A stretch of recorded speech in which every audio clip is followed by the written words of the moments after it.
ఇంతకుముందు వీడియోలో మనం 40 జనరల్ ఎంట్రీస్ వరకు నేర్చుకున్నాం కదా! ఈ వీడియోలో 41 నుంచి కంటిన్యూషన్ చేద్దాం. మీరు ప్రతి ఒక్క వీడియో కింద డిస్క్రిప్షన్‌లో పీడిఎఫ్‌లు ప్రాబ్లమ్స్ సంబంధించిన పీడిఎఫ్‌లు పెట్టిన మీరు దాన్ని ఇక్కడి నుంచి డౌన్‌లోడ్ చేసుకోండి. ఒకసారి ఇక్కడ చూడండి 41 క్వెషన్. ఇక్కడ Gopal started a new business with cash.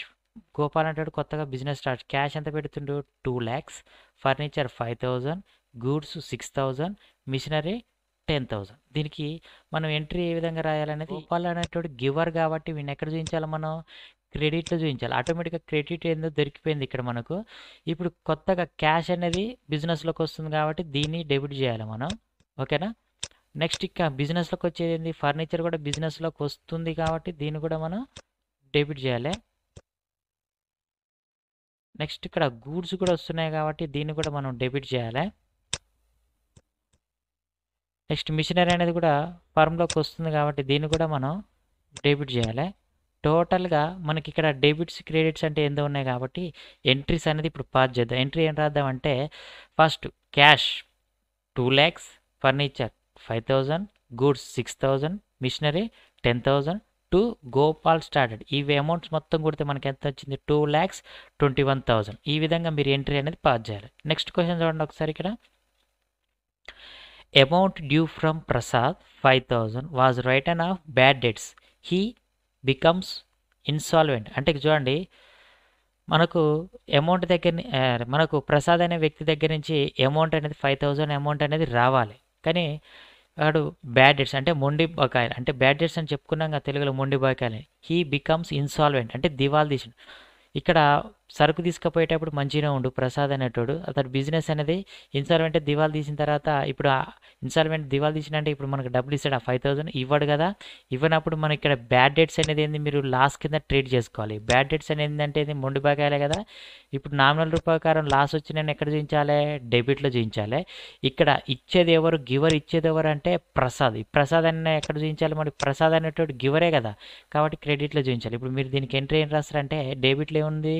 Bad debts. Bad debts account direct Prasad account అని రాస్తే సరిపోయింది. ఓకేనా?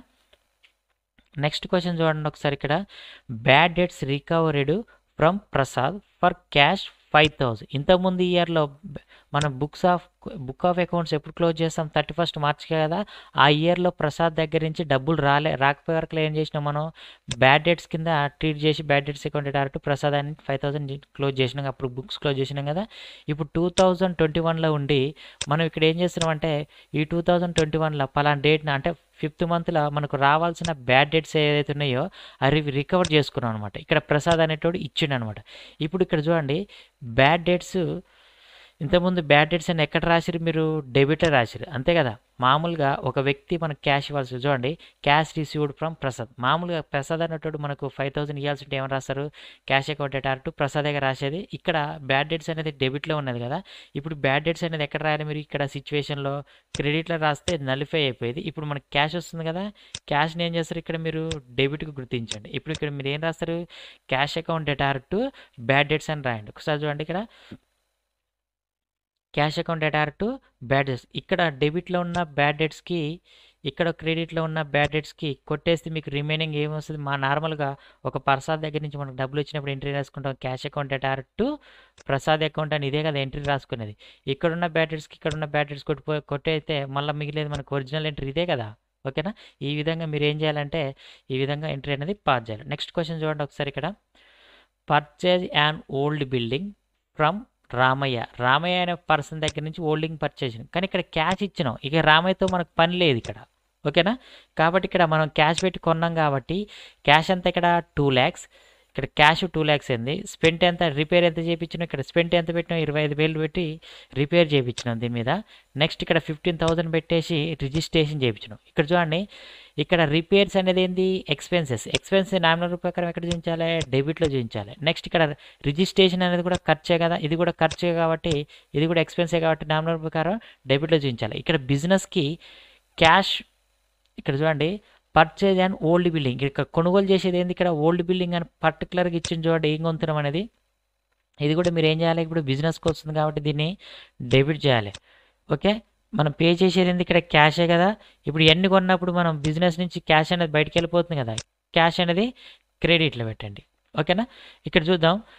ఇక్కడ మనం ఎంట్రీ ఏం రాద్దాం అంటే ఫస్ట్ బిల్డింగ్ అనేది వస్తుంది కదా, ఓల్డ్ బిల్డింగ్ అనేది ఇది రాయండి. తర్వాత రిపేర్ ఎంత స్పెండ్ చేసారు 25,000. నెక్స్ట్ రిజిస్ట్రేషన్ ఖర్చు ఎంత పెట్టారు 15,000. టోటల్ ఇక్కడ చూడండి, మనం ఓల్డ్ బిల్డింగ్ మీద 2 lakhs స్పెండ్ చేసినాం, రిపేర్స్ మీద 25,000, రిజిస్ట్రేషన్ ఖర్చు 15,000. నెక్స్ట్ ఇక్కడ క్యాష్ ఎంత పే చేసిన టోటల్ 2,40,000 పే చేసి, ఈ విధంగా మీరు ఎంట్రీ అనేది ఈ విధంగా పాస్ చేయాలి. నెక్స్ట్ 45 క్వశ్చన్ చూడండి. ఇక్కడ కొత్త బిల్డింగ్ అనేది కన్స్ట్రక్ట్ చేస్తున్నాం, దానికయ్యే ఖర్చులు ఏంటి ఏంటి అనేది ఇక్కడ మనం చూద్దాం ఒకసారి. ఇక్కడ చూడండి, ఇక్కడ బిల్డింగ్ కాస్ట్ వచ్చేసి 1 lakh, లేబర్ ఛార్జెస్ వచ్చేసి 16,000, ఆర్కిటెక్ట్ ఫీజ్ అంటే వాస్తు చూపిస్తారు కదా కొత్త బిల్డింగ్ కన్స్ట్రక్షన్, ఇది ఆర్కిటెక్ట్ ఫీజ్ అంటే వాస్తుకు చూసినందుకు 5,000. మొత్తం ఇక్కడ ఆర్కిటెక్ట్ అనేది ఎక్స్పెన్స్ కాబట్టి 4 రూపాయలు కాబట్టి డెబిట్ చేయాలి. నెక్స్ట్ ఇక్కడ లేబర్ ఛార్జెస్ అనేది కూడా డెబిట్ చేయాలి ఎక్స్పెన్స్ కాబట్టి. నెక్స్ట్ బిల్డింగ్ రేటల్ అనేది ఫిక్స్డ్ అసెట్ కాబట్టి దీన్ని ఏం చేయాలి, మనం డెబిట్ చేయాలి. టోటల్గా మనం క్యాష్ ఎంత పే చేస్తున్నామంటే మనం ఎంట్రీ ఏం రాయాలంటే బిల్డింగ్ మెటీరియల్ అకౌంట్ ఎటార్, లేబర్ ఛార్జెస్ అకౌంట్ ఎటార్, ఆర్కిటెక్ట్ ఫీజ్ అకౌంట్ ఎటార్ టు క్యాష్ అకౌంట్ అని చెప్పేసి 1,21,000 చూపిస్తే సరిపోద్ది అనమాట. నెక్స్ట్ క్వశ్చన్ చూడండి 46. Machinery purchase from Venu PVT Limited, Germany for 2 lakhs. Expenses incurred on its freight charges 1,000, custom duty 50,000, installation charges 40,000. ఇక్కడ చూడండి, ఇక్కడ మిషనరీ అనేది పర్చేజ్ చేస్తున్నాం. ఇక్కడ మిషనరీ అనేది బిజినెస్కి వస్తుంది కాబట్టి దీన్ని ఏం చేస్తాం మనం, ఇక్కడ డెబిట్లో మిషనరీ అనేది డెబిట్లో చూపించండి. టోటల్ ఇక్కడ ఎవరిక్కడ దగ్గర నుంచి వేణు పీవీటీ లిమిటెడ్ జర్మనీ దగ్గర నుంచి 2 lakhs పెట్టి మిషనరీ కొంటున్నాం. ఇక్కడ దీని మీద ఫ్రైట్ ఛార్జెస్ అంటే కిరాయి, కస్టమ్ డ్యూటీ అంటే ఆ మధ్యలో చెక్ పోస్ట్ల దగ్గర పట్టుకున్నప్పుడు కస్టమ్ డ్యూటీ కడతాం. మొత్తం ఇక్కడ తీసుకొచ్చిన తర్వాత మిషన్లన్నీ ఫిట్టింగ్ చేయాలి కదా, వీటి ఖర్చు వచ్చేసి 40,000. ఓకేనా. దీనికి ఇవన్నీ ఇక్కడ చూడండి, ఈ ఫ్రైట్ ఛార్జెస్ అనేది ఎక్స్పెన్స్ కాబట్టి దీన్ని డెబిట్ చేయాలి. నెక్స్ట్ కస్టమ్ డ్యూటీ అనేది కూడా ఎక్స్పెన్స్ కాబట్టి దీన్ని కూడా డెబిట్ చేయాలి. ఇక్కడ ఇన్స్టలేషన్ ఛార్జెస్ అనేది కూడా ఇది కూడా డెబిట్ చేయాలి. ఒకసారి ఇక్కడ మనం చూద్దాం ఎంట్రీ అనేది. మిషనరీ అకౌంట్ ఎటార్, వేణు పీవీటీ లిమిటెడ్ అకౌంట్ ఎటార్, క్యాష్ అకౌంట్ ఎటార్. ఇక్కడ చూడ టోటల్గా మిషనరీ కాస్ట్ ఎంత పడుతుంది అంటే 6 lakhs, మనం 5 lakhs. ఇక్కడ క్యాష్ పే చేసింది ఎంత 1 lakh. ఎందుకంటే మనం మిషనరీ కాస్ట్ మిషనరీ ఒకటే మనం క్రెడిట్ మీద కొంటున్నాం, కానీ కస్టమ్ డ్యూటీ కానీ ఈ ఇన్స్టలేషన్ ఛార్జెస్ కానీ ఇక్కడ ఫ్రైట్ ఛార్జెస్ కానీ కంపెనీ పెట్టుకోడు కదా, అందుకనే ఇవన్నీ మనం అక్కడ ఆ జర్మనీ నుంచి మన ఇండియాకి వచ్చే మధ్యలో మనం పెట్టిన ఖర్చులన్నీ 1,00,000 రూపాయలు. ఇది క్యాష్ ద్వారా పే చేసినాం కాబట్టి ఇది 1,00,000 అని రాసేసిన. ఇప్పుడు వేణు పీవీటీ లిమిటెడ్ కంపెనీకి 5 లక్షలు బాకీ ఉన్నాం కాబట్టి ఇట్లా క్రెడిట్లో చూపించేసినాం. ఓకేనా. ఇది ఎంట్రీ ఈ విధంగా రాయాలి. 47 చూడండి ఒకసారి. ఇక్కడ repair made to motor car. ఇక్కడ మోటార్ కార్ అనేది రిపేర్ చేపిస్తున్నాం. ఇక్కడ రిపేర్ అనేది ఏంది, ఎక్స్పెన్సే కదా. దీన్ని ఎక్స్పెన్స్ నామినల్ రూపాయలు ఎక్స్పెన్స్ వచ్చి నేను ఎక్కడ చూపించాలి, డెబిట్లో చూపించాలి. ఓకేనా. ఇక్కడ మోటార్ కార్ అనేది రిపేర్ చేస్తున్నాం కాబట్టి ఇక్కడ క్యాష్ ఏమవుతుంది, ఇక్కడ క్రెడిట్ అనేది అంటే క్రెడిట్లో చూపించాలి. ఎందుకంటే క్యాష్ అనేది బయటకు వెళ్ళిపోతుంది కదా, అది క్రెడిట్లో చూపించాలి. కాబట్టి ఇక్కడ మీరు ఎంట్రీ ఏం రాస్తారంటే ఇక్కడ రిపేర్స్, ఇక్కడ పర్టికులర్గా చెప్పాలి ఇక్కడ ఏం రిపేర్ చేపిస్తున్నారు పక్కన రాయాలి. ఇక్కడ మోటార్ కారే రిపేర్ చేయించేది కాబట్టి మోటార్ కార్ రిపేర్ అకౌంట్ ఎటార్టు రాయాలి. ఓకేనా. నెక్స్ట్ క్వశ్చన్ చూడండి ఒకసారి. ఇక్కడ 48. Interest on drawings 1,000. ఇక్కడ ఇంట్రెస్ట్ ఆన్ డ్రాయింగ్స్ అంటే ఏం చెప్పుకున్నాం మనం, సొంత వాడకాలే కదా. ఈ సొంత వాడకాలు వాడుకున్న దాని మీద తిరిగి కంపెనీకి మళ్ళీ ఇంట్రెస్ట్ పే చేయాలంటుంది. మనం ప్రతి నెల వాడుకున్నాం ఎంతో కొంత సమ్ అమౌంట్, ఆ అమౌంట్ మీద ఇంట్రెస్ట్ అనేది కంపెనీకి చేయాలి. అంటే కంపెనీకి ఇంట్రెస్ట్ చెల్లిస్తున్నాం అంటే కంపెనీ పాయింట్ ఆఫ్లో ఇక్కడ ఇన్కమ్ అనేది కంపెనీకి వస్తున్నట్టే కదా. కాబట్టి ఇన్కమ్ అనేది ఇక్కడ ఇంట్రెస్ట్ ఆన్ డ్రాయింగ్స్ అనేది ఇన్కమ్ కాబట్టి ఇక్కడ ఇంట్రెస్ట్ ఆన్ డ్రాయింగ్స్ అనేది ఇక్కడ మీరు క్రెడిట్లో చూపించాలి. ఓకేనా. ఇక్కడ డ్రాయింగ్స్ అనేది డెబిట్లో చూపించాలి. ఇక్కడ దీనికి మీరు ఎంట్రీ ఏం రాస్తారంటే డ్రాయింగ్స్ అకౌంట్ ఎటార్ టు ఇంట్రెస్ట్ ఆన్ డ్రాయింగ్స్ అని చెప్పేసి మీరు ఇక్కడ 10,000 రాస్తే సరిపోద్ది అనమాట. నెక్స్ట్ క్వశ్చన్ చూడండి ఒకసారి. ఇక్కడ 49. Interest on capital. ఇప్పుడు మనం బిజినెస్ స్టార్ట్ చేసేటప్పుడు ఒకసారి 10 లక్షలు ఇచ్చినాం, ఒకసారి 50,000 ఇచ్చినాం కదా. ఆ మనం ఎట్లయితే డ్రాయింగ్స్ వాడుకున్నప్పుడు ఇంట్రెస్ట్ ఎట్లయితే పే చేసినాం, కంపెనీ కూడా మనకి ఏం చేయాలి, ఇంట్రెస్ట్ అనేది పే చేయాలి. కంపెనీ పాయింట్ ఆఫ్నే చూడాలి మనం. ఓకేనా. ఇక్కడ ఓనరు, ఇది ఇక్కడ కంపెనీ, ఇక్కడ కంపెనీ పాయింట్ ఆఫ్నే చూడాలి. ఇప్పుడు కంపెనీ అనేది ఓనర్కి ఇంట్రెస్ట్ అనేది పే చేస్తుంది కాబట్టి ఇక్కడ ఇంట్రెస్ట్ పే చేస్తుంది అంటే ఏంది, ఎక్స్పెన్సెస్ కదా. కాబట్టి మీరు ఇక్కడ ఏం రాయాలంటే ఇంట్రెస్ట్ ఆన్ క్యాపిటల్ అకౌంట్ ఎటార్ టు క్యాపిటల్ అకౌంట్ అని రాస్తే సరిపోయింది. ఇక్కడ ఎవరు క్యాపిటల్, ఇక్కడ నరేష్ క్యాపిటల్ బిజినెస్ స్టార్ట్ చేసింది కాబట్టి ఇక్కడ నరేష్ క్యాపిటల్ రాస్తే సరిపోయింది అనమాట. నెక్స్ట్ క్వశ్చన్ చూడండి ఒకసారి. ఇక్కడ bank charges charged by the bankers. ఇక్కడ బ్యాంక్ ఛార్జెస్ ఎవరు కలెక్ట్ చేస్తారు? బ్యాంకర్సే కదా. కాబట్టి ఇక్కడ బ్యాంక్ ఛార్జెస్ కలెక్ట్ చేసేది బ్యాంకర్సే కాబట్టి మన అకౌంట్ నుంచి డిడక్ట్ చేస్తారు. కాబట్టి ఇక్కడ బ్యాంక్ ఛార్జెస్ అనేది ఎక్స్పెన్స్ కాబట్టి దీన్ని ఇక్కడ ఎక్కడ చూపించాలి? మీరు డెబిట్లో చూపించాలి. మీకు ఆటోమేటిక్గా మీరు ఎస్బీఐ బ్యాంక్ కదా, ఎస్బీఐ బ్యాంక్ నుంచి మీకు బ్యాంక్ బ్యాలెన్స్ అనేది తగ్గుతుంది కాబట్టి అక్కడ మీరు క్రెడిట్ అని చూపిస్తే సరిపోయింది. ఇక్కడ ఏం రాస్తారంటే బ్యాంక్ ఛార్జెస్ అకౌంట్ అటార్ టు ఎస్బీఐ బ్యాంక్ అని రాస్తే సరిపోయింది. ఓకేనా. నెక్స్ట్ క్వశ్చన్ చూడండి ఒకసారి. ఇక్కడ interest on bank deposits in SBI bank. ఇక్కడ ఇంట్రెస్ట్ ఆన్ ఎస్బీఐ బ్యాంక్ అంటే ఇక్కడ మీరు ఫ్యూచర్లో మీరు ఫిక్స్డ్గా అమౌంట్ అనేది డిపాజిట్ చేసినప్పుడు ప్రతి నెల ఇంట్రెస్ట్ ఏమవుతుంది? పెరుగుతుంది కదా. పెరిగినప్పుడు మీకు బ్యాంక్ బ్యాలెన్స్ ఏమవుతుంది? పెరుగుతుంది. కాబట్టి ఇక్కడ మీకు ఎస్బీఐ బ్యాంకులు పెరుగుతుంది కాబట్టి ఎస్బీఐ బ్యాంక్ని మీరు ఎక్కడ చూపించాలి? డెబిట్లో చూపించాలి. ఇక్కడ నీకు ఇన్కమ్ అనేది ఏ రూపంలో వస్తుంది? Interest on bank deposit. ఇది ఇక్కడ ఇన్కమ్ కాబట్టి ఇది క్రెడిట్లో చూపించాలి. ఎంట్రీ అని రాస్తారు? SBI bank account direct interest on bank deposit అని రాస్తే సరిపోయింది. ఓకేనా. Next question 52. Interest on bank over draft. అంటే మన అకౌంట్లో డబ్బులు లేకపోయినా కూడా ఓవర్గా తీసుకున్నాం అనుకో, అప్పుడు కట్టాల్సిన డేట్ దాటిపోతే ఇంట్రెస్ట్ అనేది పే చేయాలి కదా. ఇప్పుడు company point of interest pay చేస్తున్నాం అంటే ఇది ఎక్స్పెన్స్ అయ్యే కదా. ఇప్పుడు ఇక్కడ ఏం రాస్తారంటే interest on bank interest on overdraft account అటార్ టు మన ఏ అకౌంట్ నుంచి తగ్గుతాయి? ఇప్పుడు ఎస్బీఐ బ్యాంక్ నుంచే కదా. కాబట్టి దీన్ని ఇక్కడ క్రెడిట్లో చూపించాలి. కాబట్టి ఇక్కడ ఏం రాస్తారంటే interest on bank overdraft account అటార్ టు ఎస్బీఐ బ్యాంక్ అని రాసుకుంటే సరిపోయింది. ఎందుకంటే ఇక్కడ బ్యాంక్ బ్యాలెన్స్ తగ్గుతుంది కాబట్టి. 53. Interest on investment collected by SBI bank. ఇక్కడ ఎస్బీఐ బ్యాంక్ అనేది ఇంట్రెస్ట్ అనేది కలెక్ట్ చేస్తుంది, ఇన్వెస్ట్మెంట్ అనేది కలెక్ట్ చేస్తుంది. ఇక్కడ ఎట్లా ఏ రూపంలో వస్తుంది? Interest on investment collected by SBI bank. ఇక్కడ మనకి ఇన్కమ్ వస్తుంది కాబట్టి ఇక్కడ ఎస్బీఐ బ్యాంక్ అనేది డెబిట్ అవుతుంది. ఇక్కడ మనకి ఏ రూపంలో అవుతుంది? ఇంట్రెస్ట్ ఆన్ ఇన్వెస్ట్మెంట్ అనేది. ఇక్కడ మీరు దీన్ని క్రెడిట్ చేయండి. కాబట్టి ఇక్కడ ఎంట్రీ ఏం రాస్తారు? ఎస్బీఐ బ్యాంక్ అకౌంట్ అటార్ టు ఇంట్రెస్ట్ ఆన్ ఇన్వెస్ట్మెంట్ అని చెప్పేసి ఈ విధంగా ఎంట్రీ రాస్తే సరిపోయింది. నెక్స్ట్ క్వశ్చన్ చూడండి 54.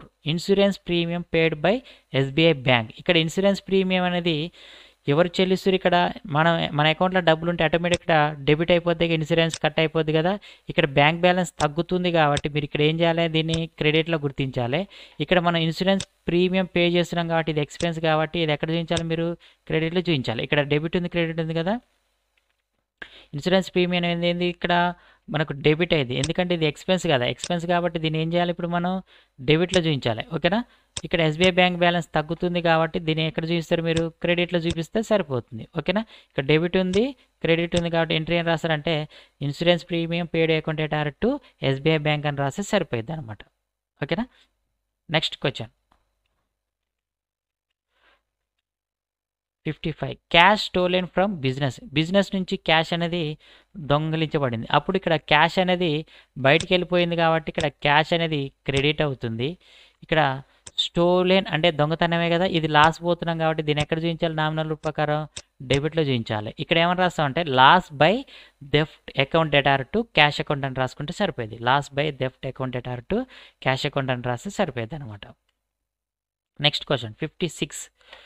Computer purchase from HCL PVT limited for 20,000. Its installation charges expense 2,000. ఇక్కడ కంప్యూటర్ అయితే కొన్నాం కానీ ఇక్కడ హెచ్సిఎల్ కంపెనీకి మనం క్యాష్ కానీ చెక్ కానీ ఇచ్చినామా? ఇవ్వలే. ఇది క్రెడిట్ మీద కొన్నాం కాబట్టి ఇక్కడ దీన్ని క్రెడిట్లో చూపించాలి. నెక్స్ట్ కంప్యూటర్ అనేది మన బిజినెస్కి వస్తుంది కాబట్టి దీన్ని డెబిట్లో చూపించాలి. నెక్స్ట్ ఇక్కడ ఇన్స్టాలేషన్ ఛార్జెస్ ఎంత అంటే ఇది ఎక్స్పెన్స్ కాబట్టి దీన్ని కూడా మీరు డెబిట్లో చూపించుకుంటే సరిపోద్ది. మొత్తం డెబిట్లో ఏమొస్తుంది? కంప్యూటర్ అకౌంట్ 20,000, ఎక్స్పెన్సెస్ 200, మొత్తం 20,200 కదా. క్రెడిట్లో మీరు క్యాష్ ఎంత పే చేస్తారు? 200. హెచ్సిఎల్ పీవీటీ లిమిటెడ్కి ఎంత బాకీ? ఇక్కడ 20,000 ఉంటుంది. ఇక్కడ దీని ఎంట్రీ ఏం రాస్తారంటే కంప్యూటర్ వస్తుంది కాబట్టి కంప్యూటర్ అకౌంట్ అటార్ టు హెచ్సిఎల్ పీవీటీ లిమిటెడ్కి 20,000 బాకీ ఉన్నాం, క్యాష్ ఎంత పే చేసినాం? 200 పే చేసినాం కాబట్టి ఈ విధంగా ఎంట్రీ రాసుకుంటే సరిపోయింది. నెక్స్ట్ క్వశ్చన్ చూడండి 57. Goods purchases. ఇక్కడ గూడ్స్ అనేది కొనుగోలు చేస్తున్నాం ఎవరి దగ్గర నుంచి? కుమార్ అనే దగ్గర నుంచి. ఎంత కాస్ట్? 10,000. ఇక్కడ అతను పే చేసిందంతా 2,000 మాత్రమే పే చేసిండు. ఇక్కడ క్యాష్ ఎంత వస్తుందంటే 2,000 మాత్రమే వస్తుంది. క్యాష్కి ఇక్కడ 2,000 మాత్రమే. ఇక్కడ గూడ్స్ పర్చేజ్ చేసినప్పుడు ఇక్కడ గూడ్స్ పర్చేజ్ చేసినప్పుడు క్యాష్ ఎంత పే చేసినాం అంటే 2000 మాత్రమే పే చేసినాం. ఇక్కడ క్యాష్ మాత్రం 2000 మాత్రమే బయటికి పోతుంది. ఇక్కడ గూడ్స్ అనేది మన కంపెనీలోకి వస్తుంది కదా, ఎంత 10,000. ఓకేనా, ఇక్కడ మీరు దీన్ని డెబిట్ గుర్తించండి, గూడ్స్ కొన్నది. ఓకేనా, ఇక్కడ ఏం రాస్తారంటే పర్చేజ్ అకౌంట్ డేటార్ ఎంత 10,000. ఇక్కడ ఇంకా మనకు ఇక్కడ పర్చేజ్ అకౌంట్ అంటే 10,000. టు క్యాష్ ఎంత పే చేసినాం మనం 2000. టు కుమార్కి ఎంత బాకీ ఉంటే ఇంకా మనం రిమైనింగ్ 8,000 బాకీ ఉంటుంది. అది ఇక్కడ ఎంట్రీ రాయండి. Purchase account debtor 10,000, to cash ఎంత పే చేసినాం 2000, కుమార్ అకౌంట్కి 8,000 బాకీ ఉంటాం కాబట్టి ఇక్కడ క్రెడిట్లో చూపించాలి. ఓకేనా, నెక్స్ట్ క్వశ్చన్ చూడండి 58. Goods sold to Ravi for cash 12,000 and received 5,000. మనం గూడ్స్ అనేది రవికి 12,000 సరికి అమ్మితే 5,000 మాత్రమే ఇచ్చిండు. ఓకేనా, మిగతాదంతా క్రెడిట్ కింద ఉంది. కాబట్టి ఇక్కడ గూడ్స్ సోల్డ్ చేస్తున్నాం ఎవరికి, రవికే కదా. ఇక్కడ మీరు రవి అనేటోటి ఏం చేయాలి, రిసీవ్ పొందుతుంది కాబట్టి దీన్ని డెబిట్ చేయాలి. డెబిట్ చేయండి. ఇక్కడ ఇక్కడ మనకు ఎంత రిసీవ్ చేసుకునే ఎంత 5,000 మాత్రమే కదా. ఇక్కడ 5,000 అనేది క్యాష్ రూపంలో మాత్రమే వస్తుంది. ఇక్కడ దీన్ని డెబిట్ చేయండి. నెక్స్ట్ ఇక్కడ సేల్స్ అనేది క్రెడిట్లో చూపించి, ఇక్కడ సేల్స్ ఉంది కదా, దీన్ని ఇక్కడ క్రెడిట్లో చూపించి ఎంట్రీ ఏం రాస్తారంటే ప్రజెంట్కి ఇప్పుడు మనకి క్యాష్ ఎంత అవుతుంది 5,000 కదా. Cash account 5,000 to Ravi, me remaining ఎంత ఉంటుంది ఇక్కడ 5,000. 12,000 5,000 పోతే రిమైనింగ్ ఎంత, ఇప్పుడు మొత్తం 12,000, 12లో 5 పోతే రిమైనింగ్ 8,000 ఉంటుంది. ఇక్కడ చూడండి క్యాష్ మాత్రం 5,000 వచ్చింది. ఇక రవి ఎంత బాగుంటాడంటే 7,000 బాగుంటాడు. నేను ఇంకా 2 సేల్స్ ఎంత చేస్తున్నామంటే 12,000 సేల్ చేస్తున్నాం. ఇది ఎంట్రీ ఈ విధంగా రాస్తే సరిపోద్ది. 59. ఇక్కడ డిప్రిజియేషన్ ఆన్ మిషనరీ. డిప్రిజియేషన్ అనేది దేని మీద క్యాలిక్యులేట్ చేస్తున్నాం, మిషనరీ మీద క్యాలిక్యులేట్ చేస్తున్నాం. ఓకేనా, డిప్రిజియేషన్ అనేది ఏంది, తరుగుదలే కదా. దీన్ని మీరు ఎక్కడ చేయించాలి, డెబిట్లో గుర్తించాలి. ఓకేనా, మీరు పర్టికులర్గా ఏ ప్రోడక్ట్ మీద డిప్రిజియేషన్ చేస్తారో మీరు పర్టికులర్గా రాయాలి ఫ్యూచర్లో. ఓకేనా, ఎంట్రీ ఏం రాస్తారంటే depreciation account debtor, depreciation on machinery account debtor to depreciation on machinery account debtor to machinery account అని పర్టికులర్గా రాయాలి. ఇక్కడ చూడండి depreciation on machinery account debtor to machinery account అని ఈ విధంగా రాయాలి. ఓకేనా, నెక్స్ట్ క్వశ్చన్ చూడండి, last question. Paid rent 1,000, salaries 2,000, postage charges 100 in business అన్నాడు కదా. ఇక్కడ రెంట్ ఎంత 1,000, ఇది ఎక్స్పెన్స్ కాబట్టి దీన్ని డెబిట్లో గుర్తించాలి. నెక్స్ట్ ఇక్కడ శాలరీస్ అనేది కూడా ఎక్స్పెన్సే కదా, ఈ శాలరీస్ కూడా మనం ఏం చేయాలి, డెబిట్లో గుర్తించాలి. పోస్టేజ్ ఛార్జెస్ అనేది ఏంది కూడా ఎక్స్పెన్సే కదా, ఇది ఎక్కడ గుర్తించాలి, మనం డెబిట్లో గుర్తించాలి. మొత్తం ఇవన్నీ ఎక్స్పెన్స్ కాబట్టి డెబిట్లో గుర్తించి టు క్యాష్ ద్వారానే పే చేసేది కాబట్టి రెంట్ పేడ్ అకౌంట్ ఎటార్ టు 1,000, శాలరీస్ పేడ్ అకౌంట్ ఎటార్ to 2,000, postage charges 100 to cash account. Rent paid account ఎటార్ 1,000, salaries paid account ఎటార్ 2,000, postage charges account 100 to cash account అంటే 3,100 అని. ఈ విధంగా మీరు ఇక్కడ చూడండి, ఇక్కడ నాన్ కామర్స్ని కూడా దృష్టిలో పెట్టుకొని ఈ జనరల్ ఎంట్రీస్ అనేది మీకు పర్ఫెక్ట్ నేర్పిన. రేపటి క్లాస్లో మనం ఒక ప్రాక్టికల్గా ఒక బిజినెస్ డేటా తీసుకొని దానికి జనరల్ ఎంట్రీస్ ఎలా రాయాలి, లెడ్జర్స్ ఎలా రాయాలి, ట్రయల్ బ్యాలెన్స్ ఏ విధంగా ప్రిపేర్ చేయాలనేది నెక్స్ట్ వీడియోలో చూద్దాం. ప్రజెంట్గా అయితే మీకు 1-2 నుంచి 60 వరకు చెప్పిన, మీరు 1-2 సార్లు చూసుకుంటా దీన్ని ప్రాక్టీస్ చేయండి. మీరు ఇది ప్రాక్టీస్ చేస్తేనే మీరు ఎంత పెద్ద బిజినెస్కైనా జనరల్ ఎంట్రీస్ అనేది రాయగలుగుతారు. ఓకేనా, థ్యాంక్ యూ.